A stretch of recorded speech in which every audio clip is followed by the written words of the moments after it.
Entrez, nous vous attendions. Nous savons que vous regardez cette vidéo sur notre site web ou notre chaîne YouTube parce que vous voulez connaître les étapes exactes pour obtenir une apostille, ce type de document, aussi rapidement et facilement que possible. Alors, attachez votre ceinture, c'est parti. Bonjour, si vous regardez cette vidéo, vous cherchez sans doute à comprendre comment accélérer votre procédure. L'apostille d'un certificat de non commercial présumé du Texas. Combien cela va-t-il coûter? Quels sont les délais actuels et quelles sont les étapes pour commander l'apostille d'une société texane avec nous? Notez que les documents du secrétaire d'État classés en section des sociétés ne peuvent nous être envoyés par courrier ou déposés par vous-même pour apostiller. En effet, pour commander une apostille auprès de l'unité des sociétés du Texas, votre entreprise doit déjà y avoir déposé le document spécifique. Vous aurez alors reçu un numéro de dossier unique du secrétaire d'État du Texas suite au traitement de votre document. Cela va ressembler à ceci. Voici le formulaire que vous auriez rempli, le certificat de non commercial présumé de la section des sociétés. Et ensuite, ils vont vous donner un numéro de dossier qui sera juste ici. Ils vous donnent un document et un numéro de dossier, mais c'est ce numéro de dossier dont nous avons besoin pour eux, pour réémettre une nouvelle copie certifiée de votre certificat de non commercial présumé. Et ensuite, ils vont y joindre une apostille. Et voici la deuxième page, généralement le nom de l'entité puis la signature de l'officier. Et ceci est une copie de bureau juste ici.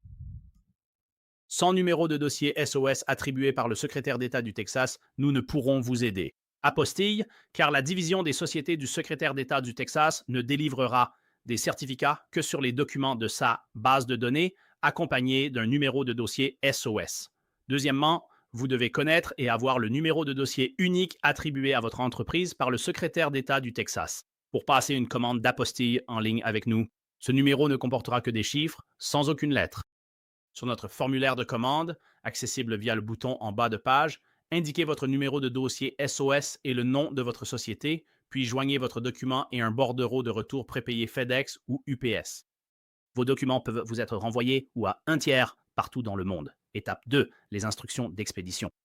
Ceci, c'est la deuxième étape. L'étape 2 concerne l'expédition et la façon dont vous nous envoyez vos documents et comment nous vous renvoyons les documents que nous avons apostillés ou les envoyons à l'endroit de votre choix. Ainsi, les documents de société ou ceux qui sont délivrés uniquement par l'unité des sociétés du secrétaire d'État du Texas, ou ce que l'on appelle la section des sociétés, n'autorisent aucune personne ni aucune entreprise à leur remettre des documents à apostiller. Cela signifie donc que vous ne pouvez pas nous expédier ou nous envoyer vos documents par courrier. Comme nous l'avons indiqué à l'étape 1, vous ne pouvez pas non plus déposer de documents chez nous. Vous pouvez uniquement les télécharger sur notre page de formulaire de commande qui se trouve ci-dessous. À l'étape 3 que nous aborderons, vous devrez télécharger des copies des documents que vous souhaitez apostiller et nous donner votre numéro de dossier SSOS unique dont nous parlons à l'étape 1. Donc, tout ce dont vous devez vous soucier concernant l'expédition, c'est simplement de nous fournir une étiquette de retour prépayée. Ainsi, nous pourrons vous renvoyer vos documents par courrier. Nous recommandons donc de loin l'entreprise la plus fiable, celle qui a le moins de risque de perdre vos documents ou de détruire vos documents lors de l'expédition, c'est FedEx. C'est celle que nous utilisons depuis 16 ans. Chaque document envoyé à notre bureau de Washington, D.C. pour des apostilles fédérales et des démarches d'ambassade, ils n'ont jamais, touchons du bois, perdu un seul de nos documents, ni en ont détruit aucun. Et nous utilisons toujours FedEx en livraison express 2 jours, et ils sont de loin les moins chers pour les envois nationaux aux États-Unis. Si vous utilisez FedEx OneRate, si vous suivez nos instructions juste ici, donc vous cliquez ici et cela va vous guider. Et il y a une autre longue vidéo là-bas qui vous expliquera tout avec des captures d'écran et une vidéo. Vous pouvez simplement lire la page avec les captures d'écran, toutes les captures d'écran sur cette page, ou bien regarder la vidéo où nous parcourons tout le processus comme je le fais maintenant. Et ensuite, ici, c'est pour UPS, mais le plus fiable reste FedEx. Et pour vous donner une idée, nous envoyons des documents FedEx en 2 jours depuis Austin, Texas, qui se trouve au centre du Texas, jusqu'à l'autre bout du pays jusqu'à l'Atlantique, à Washington, D.C., ça ne nous coûte que 10,95 $.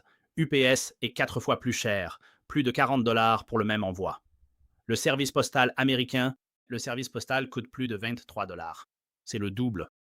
Avec FedEx OneRate, c'est là que réside le secret. Peu de gens le savent. Sans FedEx OneRate, ils demandent juste un devis, d'où votre surcoût. Allez ici et découvrez comment utiliser FedEx OneRate. Et vous pouvez faire cela partout dans le monde. Donc, vous pouvez créer une étiquette d'expédition prépayée pour FedEx ou UPS si vous allez en ligne, n'importe où dans le monde. Ensuite, vous pouvez l'imprimer et nous l'envoyer avec votre document ou, excusez-moi pour les corps. Vous pouvez simplement nous l'envoyer par email ou le télécharger sur notre site et il nous sera alors envoyé par email. De cette façon, vous n'avez pas besoin d'aller dans un magasin UPS ou chez FedEx. Il vous suffit de suivre ces instructions ici sur ces liens et cela vous guidera étape par étape. L'autre chose très importante, c'est que vous ne pouvez pas mettre notre nom, notre adresse ou notre numéro de téléphone sur l'étiquette de retour prépayé. Autrement dit, comme indiqué ici, nous ne renverrons pas vos documents par courrier. Si vous faites cela, surtout, en aucun cas, nous n'expédierons à l'international. Vous devez indiquer un nom, une adresse et un numéro de téléphone, que ce soit les vôtres ou ceux d'un ami, d'un membre de la famille, d'un collègue ou d'une entreprise. Peu importe l'adresse que vous indiquez, c'est de là que l'envoi partira vers la destination de votre choix. Que ce soit pour un autre pays, une entité gouvernementale ou un tiers, peu importe l'endroit où nous devons l'envoyer, c'est à vous de décider. Mais sur l'étiquette d'expédition, il vous sera demandé d'où le colis est expédié. Nous sommes ici à Austin. Nous ne sommes pas l'expéditeur ni l'importateur. C'est vous. C'est vous qui créez l'étiquette d'expédition et qui la payez. Mais si vous mettez notre nom sur l'étiquette de retour prépayé comme adresse de retour au cas où ils la perdent, c'est généralement le cas aux États-Unis. Vous mettez un timbre sur une enveloppe et votre adresse dans le coin supérieur gauche. Vous mettez votre adresse parce que vous l'envoyez à, disons, votre grand-mère ou votre grand-père. Si la poste le perd ou si l'adresse que vous avez indiquée n'existe pas, si c'est une mauvaise adresse, si vous avez mis la mauvaise adresse, ils vont renvoyer cette enveloppe à l'expéditeur. C'est pour ça que vous mettez cette adresse dessus. Cela n'arrivera presque jamais, mais vous ne pouvez tout simplement pas mettre notre adresse car cela passe par la douane et il y a des frais. Nous recevons la facture qui peut s'élever à des centaines de dollars pour un seul envoi parce que les gens n'ont pas payé la douane. Vous ne pouvez donc pas le faire. C'est la politique légale de notre entreprise. Vous ne pouvez pas faire ça. Peu importe l'adresse au Texas ou à Austin que vous indiquez, ça n'a aucune importance. Et les gens, vous pouvez le faire, mais il faut le faire en ligne. Ça coincera au bureau FedEx ou UPS car ils diront simplement c'est impossible. Impossible de mettre votre adresse 2 fois. On s'en occupe. C'est courant. Allez en ligne pour le faire car c'est indisponible en magasin. Cliquez simplement sur l'un de ces liens ici. Et si vous expédiez à l'international, vous aurez aussi besoin d'une facture de douane ou une facture. C'est une facture commerciale pour la douane. Cliquez ici pour FedEx ou UPS. Nous avons un modèle personnalisé pré-rempli pour vous. Remplissez simplement quelques champs comme votre nom et vos infos, puis signez. Et cela servira pour la douane. Vous n'avez pas besoin de passer par tout le fiasco, de passer par FedEx ou UPS. Nous avons en fait engagé un consultant avec un responsable de bureau FedEx et un responsable UPS pour nous aider. Parce que la plupart des éléments présents sur leur modèle, vous n'en avez pas besoin. C'est fou. Nous avons tout enlevé et pré-rempli le document. Ensuite, il vous suffit de remplir vos informations personnelles, nom, téléphone et de signer. Et ensuite, vous pouvez l'imprimer ou l'enregistrer puis nous l'envoyer par email. Et dans certains pays, ce n'est pas vraiment important. Par exemple, au Mexique, ce n'est pas vraiment important. Mais si vous voulez être prudent, vous pouvez le faire. Mais au Mexique, par exemple, si vous envoyez uniquement des documents, pas de vrais colis. Mais si vous envoyez des documents, vous n'avez pas besoin d'un support douanier. Voilà. Mais encore une fois, si vous voulez être plus prudent, certaines personnes les font quand même. Nous les glisserons simplement à l'intérieur avec le reste. Voilà, c'est à peu près tout. C'est assez simple pour les documents d'entreprise parce que vous n'avez pas à vous soucier de créer une étiquette pour nous les envoyer. Pas d'envoi par colis. Tout se fait en ligne. Téléchargez-les directement via notre formulaire de commande. Et nous allons voir cela à l'étape 3. Cela sera abordé à ce moment-là. D'accord, merci, au revoir. Bonjour, voici l'étape 3. Je vais vous expliquer quels sont actuellement les délais de traitement à la date du 30 novembre 2025 et cela ne concerne que cette vidéo. Donc si vous regardez cette vidéo en 2026, 2027 ou plus tard, fiez-vous à ce qui est indiqué sur cette page et non à ce qui est dit dans cette vidéo. J'enregistre simplement aujourd'hui l'état actuel des délais de traitement de l'État du Texas. Donc vous allez nous envoyer notre formulaire de commande. D'accord. Et pour ce faire, vous devrez envoyer un email. Vous ne pouvez pas nous envoyer ou déposer de documents d'entreprise par courrier. Vous ne pouvez passer commande que par courrier électronique ou bien directement en ligne. Encore une fois, vous ne pouvez pas nous envoyer ou déposer de documents de société ou ce qui est considéré comme des documents de l'unité des sociétés du Texas. Vous ne pouvez pas faire cela. Et ici, si vous y allez, cela vous montrera ceci juste ici. Vous ne pouvez commander qu'en ligne. Ils n'ont pas besoin que je notarise tout cela ici. Et puis, là, il y a d'autres choses, mais cela représente environ 90% des besoins des gens et 95% pour les sociétés. Donc, pour toute commande en ligne reçue avant 17 heures, du lundi au vendredi, heure normale du centre, hors jours fériés et fermeture du secrétaire d'État, notez qu'ils ferment souvent lors de journées qui ne sont pas des jours fériés fédéraux. Par exemple, ils étaient fermés pour le 4 juillet, qui tombait un vendredi, ainsi que le lundi suivant, bien que ce ne soit pas un jour férié fédéral ou d'État. Cette semaine, le Black Friday et le mercredi avant Thanksgiving, ils ont fermé 3 jours. 2 d'entre eux ne sont pas des jours fériés fédéraux ou d'État. Donc, ne vous fiez pas au gouvernement. Vous pouvez nous contacter et nous vous dirons s'ils sont ouverts ou non. En général, nous publions un article sur notre blog. Vous pouvez y aller et cela annoncera s'ils sont ouverts ou non. Mais si nous recevons à nouveau vos documents avant ou après 5 heures, heure centrale standard. En ce moment, ils prennent entre 1 et 2 jours ouvrables et ceci ici va changer dans quelques heures. Donc cette date et cette année ici, cela va changer. Tout ceci ici. Cela changera chaque mois. Donc si vous venez consulter cette page chaque mois, elle indiquera le 25 décembre ou le 26 janvier. Ensuite, nous la mettrons à jour selon le délai actuel. À l'avenir, cela pourrait prendre 2 à 3 jours ouvrables, voire 3 à 4 jours. Actuellement, cela prend 1 à 2 jours ouvrables. C'est ce que nous prévoyons. D'accord. Et je vais vous donner des scénarios pour vous expliquer à quelle vitesse cela ira.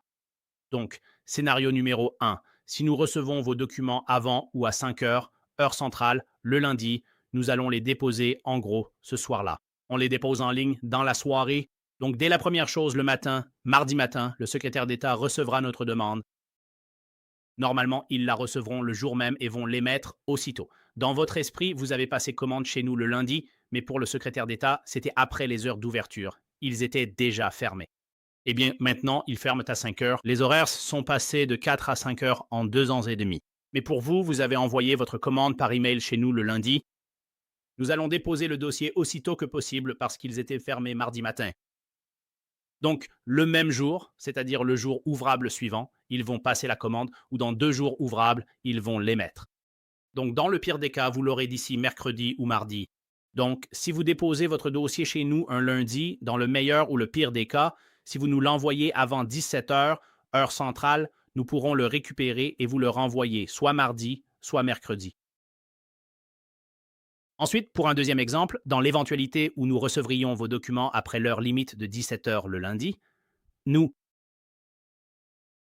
d'accord, nous allons alors traiter le dossier le jour ouvrable suivant et ils vont l'émettre en un jour ou 2 jours ouvrables.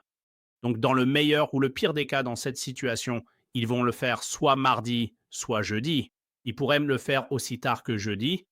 Donc, encore une fois, si vous passez commande le lundi, dans le pire des cas, nous les traiterons. Nous vous le renverrons par courrier au plus tard jeudi et cela peut aller aussi vite que mardi.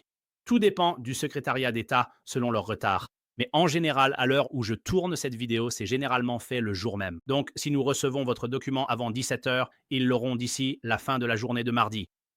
Nous pourrons le récupérer et vous le renvoyer par courrier dès le lendemain. C'est le cas 90 à 95 du temps. Nous avons une très bonne relation avec les filles qui travaillent là-bas. Ce sont toutes des femmes, tout le personnel. Donc, elles accélèrent vraiment nos commandes très rapidement. Donc, ça aide. On leur offre des cookies et des cupcakes. Donc, on prend soin d'elles.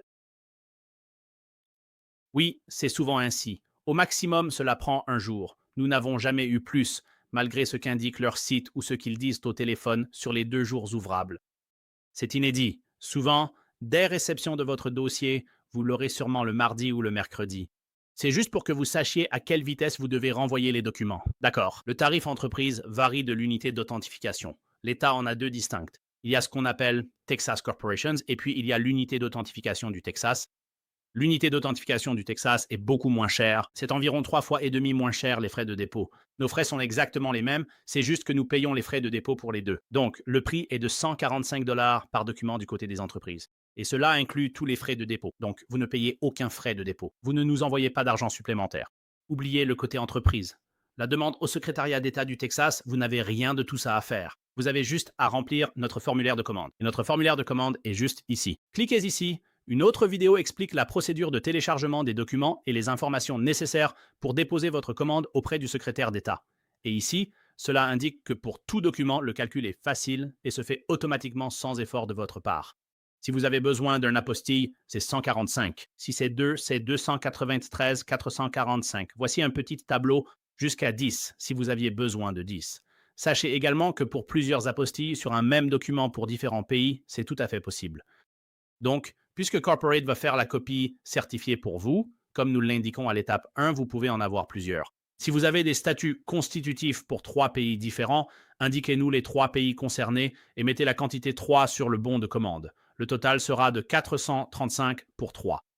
Vous obtenez ainsi 3 apostilles pour 3 pays sur un même document. C'est logique. Vous pouvez en avoir autant que nécessaire puisqu'ils créent la copie certifiée. Vous ne leur donnez pas les documents. Alors que dans l'unité des authentifications, disons que vous aviez un acte de naissance, mais que vous en aviez besoin pour 3 pays. Vous ne pouvez pas utiliser un seul acte de naissance pour 3 pays. Vous devrez obtenir 3 originaux ou avoir 3 copies certifiées délivrées par le comté, la ville ou l'État du Texas pour obtenir 3 apostilles.